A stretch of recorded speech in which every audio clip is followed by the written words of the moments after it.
Did you ever think a small West African nation could shake up the entire world? Well, buckle up, because Burkina Faso is doing just that. While the West scrambles with chaos and power struggles, this tiny country is quietly building something massive that could rewrite Africa's future. And trust me, you won't believe what's coming next. Could Burkina Faso be the key to Africa's rise? And is the West secretly freaking out about it? Let's dive in and find out. Burkina Faso's Renaissance, a new era for Africa. Under the bold leadership of President Ibrahim Traoré, Burkina Faso isn't just building any ordinary city. Nope, they're planning something extraordinary. This new city is about more than infrastructure. It's a declaration to the world, particularly the West.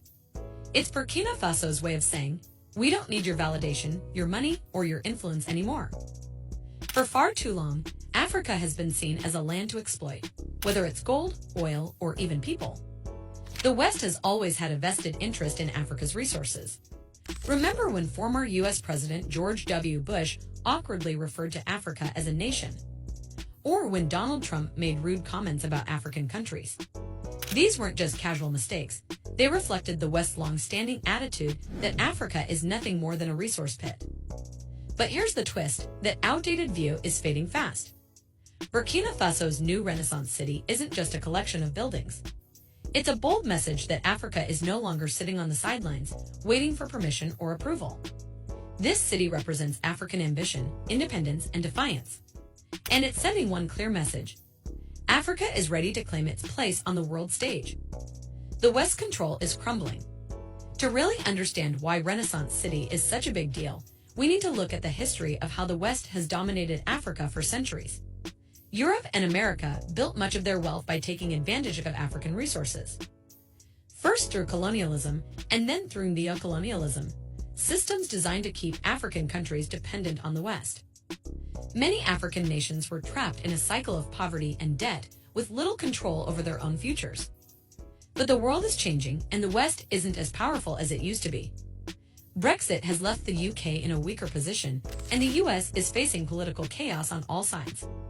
Corruption, economic instability, and political division are making it hard for Western nations to maintain the dominance they once had. Meanwhile, African leaders like Traoré are guiding their countries toward true independence, and they're doing it without Western handouts. Renaissance City isn't just about building homes, it's about rewriting Africa's story. While the West grapples with its own problems, Burkina Faso is focused on building a future where Africa stands tall, without relying on Western control or money. Renaissance City. So, what exactly is Renaissance City? It's not just a city, it's a powerful statement. President Traoré has promised 50,000 new homes as part of this ambitious project, but it's about way more than just housing. Africa is no longer begging for scraps from the West. Instead, it's setting its own table. And here's the most impressive part: Renaissance City isn't being funded by foreign aid or loans with those pesky strings attached. Burkina Faso is using its own resources, its own labor, and its own vision. This marks a huge shift from the past, where African countries were often lured into flashy development projects financed by institutions like the World Bank or IMF.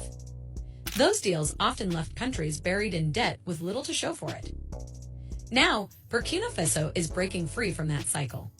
The Renaissance City project represents a new mindset, a future where Africa calls the shots.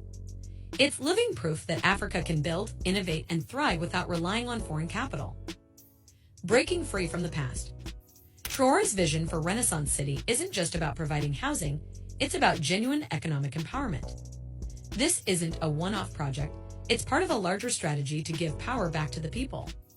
Local labor, local materials, and African funding are central to the project. Burkina Faso is leading the way, showing that Africa wins when it relies on itself, not handouts from the West. And here's where it gets even more revolutionary. Renaissance City isn't just about economic progress, it's about sovereignty. It's a bold declaration that Africa doesn't need to beg for foreign aid or get trapped in never-ending debt. It's Africa proving that it can stand on its own, and the West doesn't know how to handle it. The West is nervous. As Renaissance City rises, don't be surprised if Western media tries to downplay its importance. They might label it just another African project, or secretly hope it fails. But deep down, the West knows nothing scares them more than a self-reliant Africa, an Africa that doesn't need their approval or aid. For decades, the West's dominance was built on a shaky illusion of control, an illusion that is now falling apart. Western nations used financial systems, military power, and diplomacy to maintain their grip on the world. But as Africa starts to rise, that grip is loosening fast. Renaissance City is proof that times are changing. Burkina Faso's bold move will likely inspire other African nations to follow suit. And while the West struggles with its internal issues, Africa is laying the groundwork for a bright, independent future. Economic freedom. The economic impact of Renaissance City is hard to overstate. Sure, it's about housing, but it's also about jobs, innovation, and creating a self-sustaining economy. Traore's vision goes beyond putting people in homes. It's about empowering them to build a future that belongs to Africa, not foreign investors. For far too long, African countries have been stuck in deals with Western financial institutions, borrowing money under conditions that made it nearly impossible to grow. But Traore is turning that model on its head. He understands that true economic growth comes from within, not from foreign aid or loans that come with a list of demands. This project, with its focus on local resources and African funding, embodies this new way of thinking. By keeping the benefits of development within its own borders, Burkina Faso is rejecting the old Western model of sweeping in, extracting profits, and leaving behind debt. And the West? They can't compete with this new vision because it goes against everything they've stood for. A sustainable future for Africa. Let's talk about sustainability. The West loves to lecture about the importance of going green, but their actions in Africa haven't always matched their words. They preach sustainability while continuing to exploit Africa's natural resources, often with little regard for the environmental damage they cause. Burkina Faso is flipping the script. The Renaissance City isn't just being built for people, it's being built for the planet too. The project incorporates eco-friendly construction, renewable energy, and reforestation efforts. And here's the kicker. It's being done without foreign pressure or aid. This is Africa leading the charge on sustainable development because it's the right thing to do, not because the West says so. Renaissance City is more than just a city. It's a beacon of Africa's potential. Burkina Faso is proving that Africa can build its own future on its own terms without depending on the West. This project is living proof that Africa is ready to step into the global spotlight, not as a follower, but as a leader. The West may try to dismiss this project, but they can't deny the truth. The days of Africa depending on Western money and approval are over. Burkina Faso is leading this new movement, and other African nations are already taking notice, ready to follow its lead. As the West struggles to sort out its problems, Africa is rising.